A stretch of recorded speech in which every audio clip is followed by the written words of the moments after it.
Hey, welcome back. I'm Zane, and I need to ask you something important right now before we get into anything else. Do you have more than $10,000 in savings? Have you recently sold a home, received an inheritance, collected a life insurance payout, or helped a family member with a large financial gift?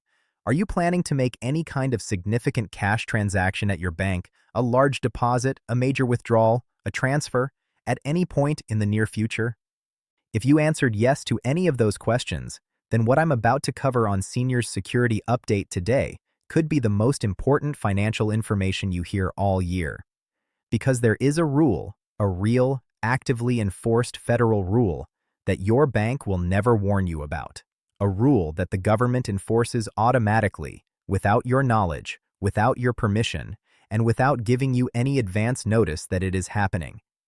And it is a rule that has already caught thousands of completely honest, completely innocent seniors completely off guard. We are talking about people who did nothing wrong. No crime, no fraud, no bad intentions, just regular retired Americans managing their own money the way they always have, and then suddenly finding their bank accounts frozen, their funds seized, and their lives turned upside down because they did not know how this system works. That is what Senior Security Update is here to prevent. So stay with me, because by the time we are done today, you will understand exactly what this rule is, exactly how it works in 2026, exactly what mistakes to avoid, and exactly what steps to take to protect yourself and everyone you love before the system ever puts you on its radar. The rule your bank will never explain to you. Let's start at the foundation. The rule at the center of everything we are talking about today is called the Bank Secrecy Act, and the first thing I want you to know about it is that it is not new. This law has been on the books since 1970. What is new, what has changed in a way that is catching more and more seniors off guard right now, is how aggressively and how automatically it is being enforced in 2026. Powered by technology and automated systems that are faster and more thorough than anything that existed even 5 years ago. Here is what the Bank Secrecy Act actually requires. Every single bank, credit union, and financial institution operating in the United States is legally required to file a report with the federal government every single time a customer makes a cash transaction, a deposit, a withdrawal, or a transfer that totals more than $10,000 in a single day. This report is called a Currency Transaction Report, and people in the financial world call it a CTR. Now, here is the part that most people never get told clearly. Your bank does not ask for your permission before filing this report. They do not warn you that it is happening. They do not send you a letter afterward informing you that the government now has a record of your transaction. They simply file the report automatically, directly with the Financial Crimes Enforcement Network, which is a bureau of the United States Department of the Treasury. And that report goes straight into a federal database, every single time, no exceptions, no warnings. And if you are thinking right now, well, I haven't done anything wrong, so this doesn't really concern me, I understand why you would think that. It sounds reasonable. But the reality is significantly more complicated than that, especially for seniors in 2026. And I want to explain why. Why honest seniors are the most vulnerable. Millions of older Americans are in a position right now where large sums of money are moving through their bank accounts for completely legitimate reasons. Baby boomers are inheriting money from their own aging parents. People are selling homes in a real estate market that has seen enormous price increases over the past several years. Seniors are receiving life insurance payouts following the death of a spouse. Pension lump sum distributions are landing in bank accounts. Legal settlements are being finalized. These are all normal, legal, entirely above-board financial events that happen every single day in the lives of retired Americans. But here is the problem. The moment any cash transaction connected to one of those events exceeds $10,000 in a single day, a federal report is filed. Your name goes into a government database. And now you are on the radar of a system that was originally designed to catch drug traffickers and money launderers, not retirees managing the proceeds of a home sale. Does being in that database automatically mean you are in trouble? No. A CTR by itself is just a record. It is not an investigation, and it is not a criminal accusation, but it is a trigger. The IRS and other federal agencies use CTR data to look for patterns and flag accounts for additional review. And if they look at your account and the documentation explaining where that money came from is not clear and immediately verifiable, a routine record can escalate into something significantly more stressful and significantly more expensive than you ever anticipated. Many seniors have faced IRS inquiries, letters asking them to explain large deposits that consumed months of their time, required them to hire accountants, and created enormous stress, even when the underlying money was completely legitimate. In some cases, those inquiries have affected eligibility for income-based programs. And in the worst cases, which I am going to explain in detail, people have had their money seized entirely through a process that requires them to fight in court to get it back. This is not a hypothetical. This has happened to real people, and it is happening more frequently as the enforcement systems become more automated and more aggressive. The most dangerous mistake, and why well-meaning people keep making it. Now I need to talk about the single most dangerous trap in this entire system. And I want to emphasize the word dangerous, because this particular mistake carries serious federal criminal consequences even when the person making it has done absolutely nothing wrong with the underlying money. It is called structuring. Structuring means deliberately breaking up a large cash transaction into multiple smaller transactions specifically to stay under the $10,000 reporting threshold and avoid triggering a currency transaction report. And here is the scenario that plays out over and over again with honest, well-meaning seniors. Someone finds out that banks file federal reports on transactions over $10,000. Maybe a family member told them, maybe they read something online. And they think to themselves, understandably, that they would rather not have the government filing paperwork on their account, so they decide to be smart about it. Instead of depositing $30,000 all at once, they deposit $9,500 one week, then $9,500 the following week, then the remaining $11,000 split into two more deposits. No single transaction hits $10,000. Problem solved. Except it is not solved. It is actually a federal crime. The Bank Secrecy Act explicitly makes it illegal to deliberately structure transactions to avoid triggering the reporting requirement, regardless of whether the money itself is completely clean. Let me say that again because it is critically important. Even if you earned every single dollar honestly, even if you paid taxes on all of it, even if you have perfect documentation for where it came from, if you intentionally broke up those transactions to stay under the reporting threshold, you have committed the federal crime of structuring. The intent to avoid the report is itself the violation. The source of the money is not what matters legally in that situation. Banks are specifically trained to identify structuring patterns.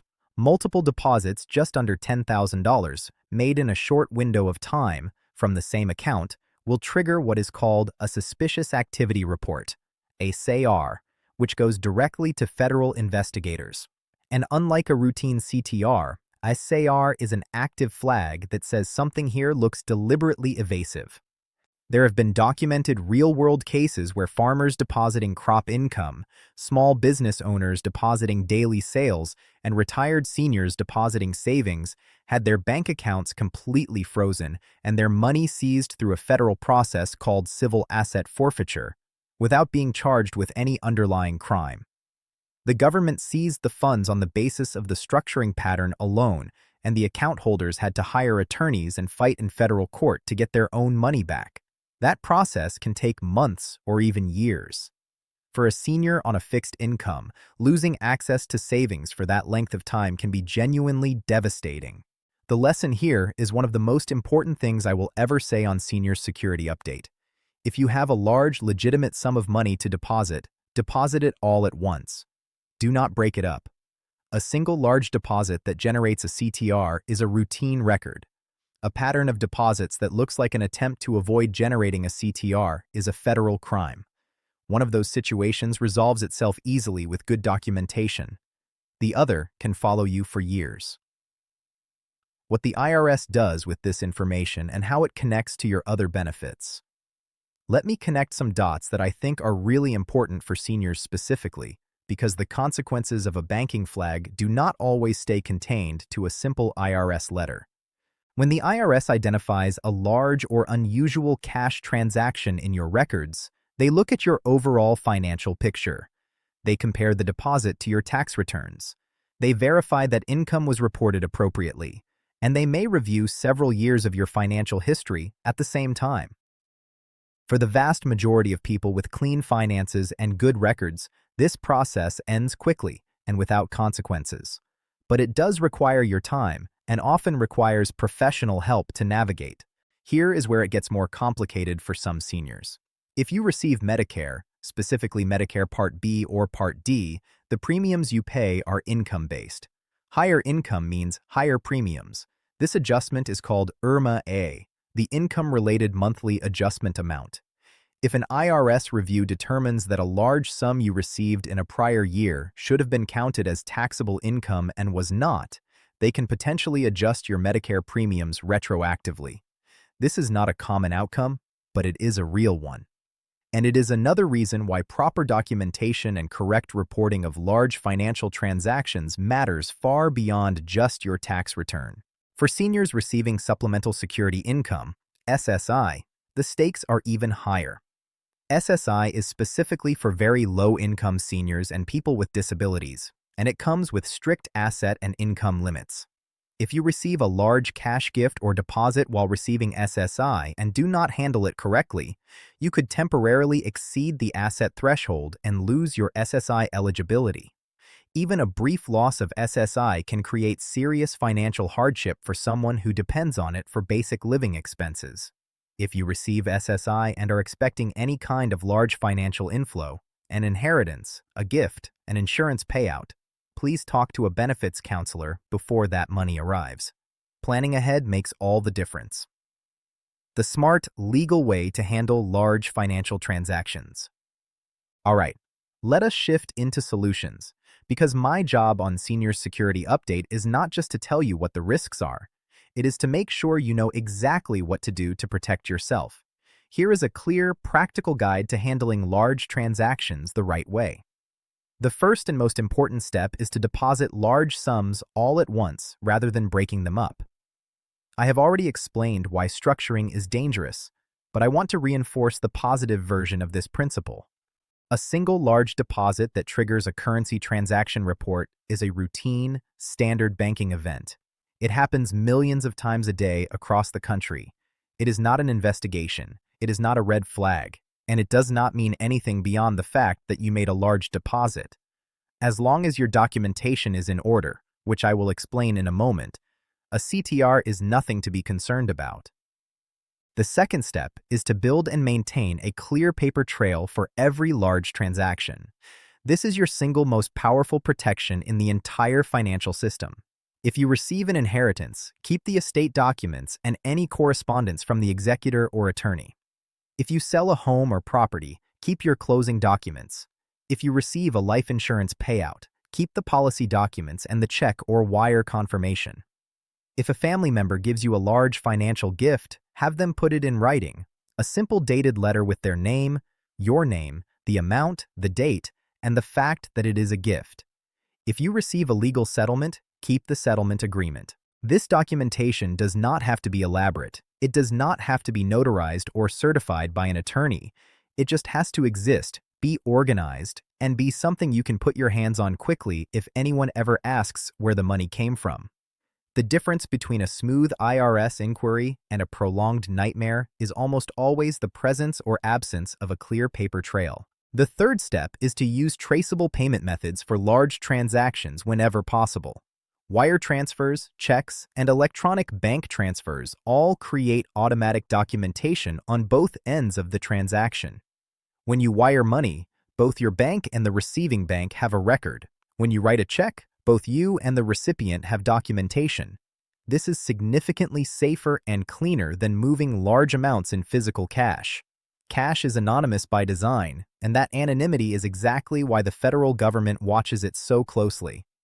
The moment you switch from cash to traceable payment methods for large transactions, you dramatically reduce the complexity of your financial picture.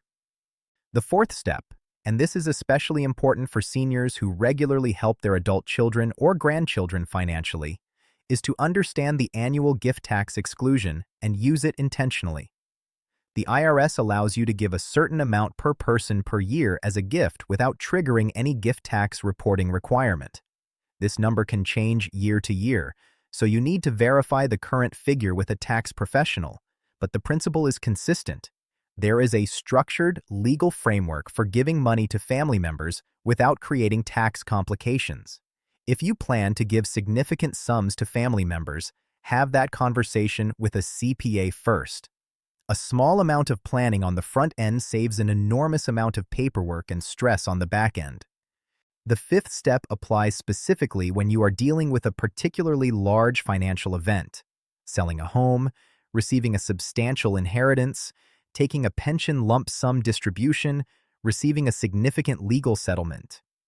Before that money arrives in your account, have a single conversation with a qualified CPA or certified financial planner. 1 hour of professional guidance at that stage can save you months of confusion and potential complications later. They can help you understand how to receive the money, where to place it, how to document it, and how to report it correctly. That conversation is worth every penny it costs. Peer-to-peer.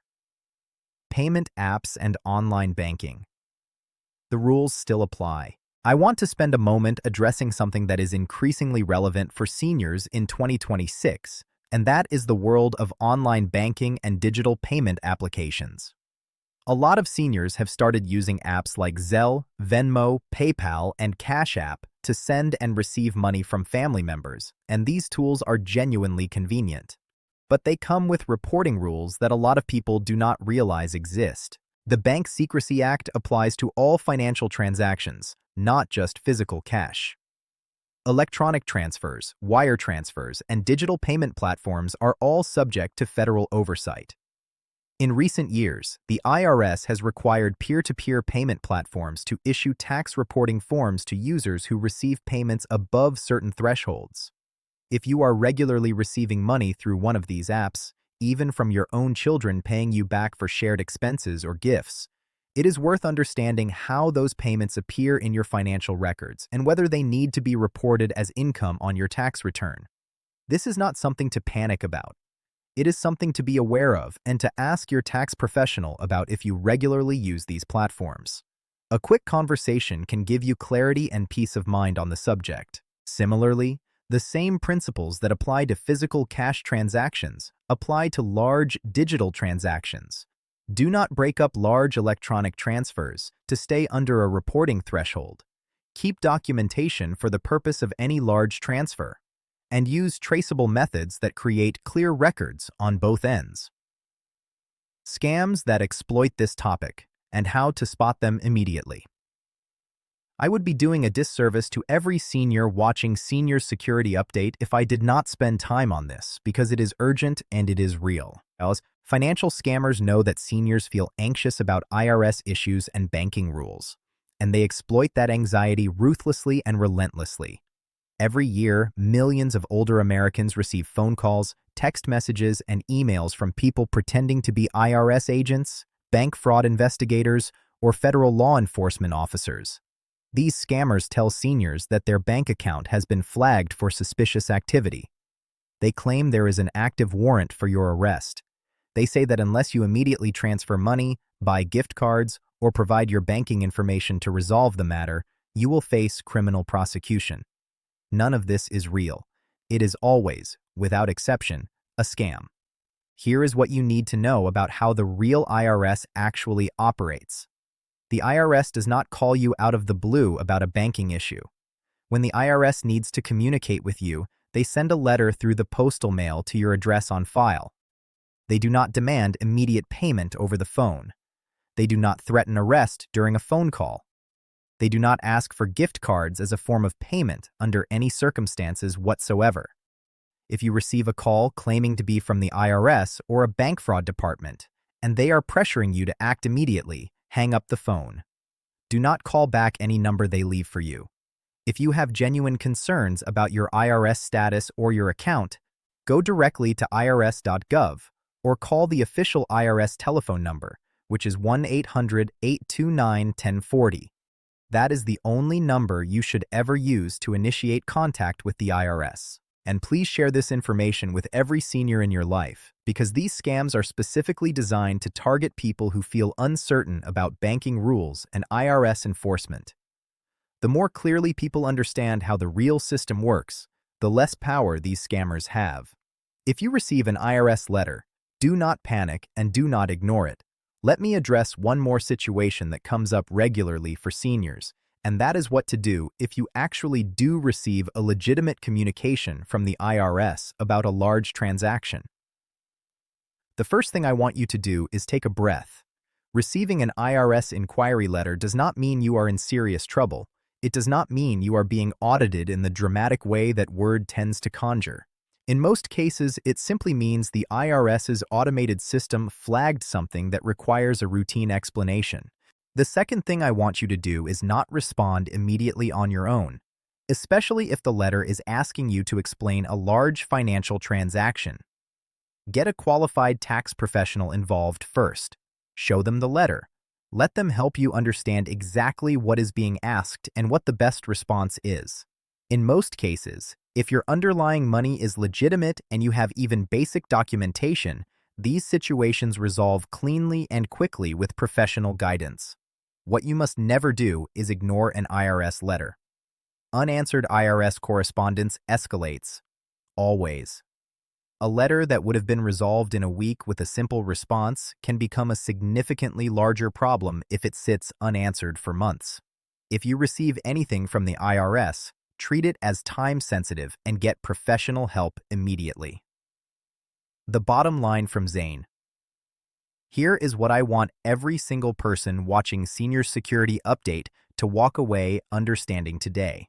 The Bank Secrecy Act and the $10,000 currency transaction report requirement are real, actively enforced federal rules that affect anyone moving significant amounts of money through a bank account. These rules were designed to catch serious financial criminals, not retirees managing their own savings. But the automated enforcement systems do not know the difference between a money launderer and a grandmother depositing the proceeds of a home sale. They see numbers and patterns. Your protection against that system is documentation, transparency, and knowledge.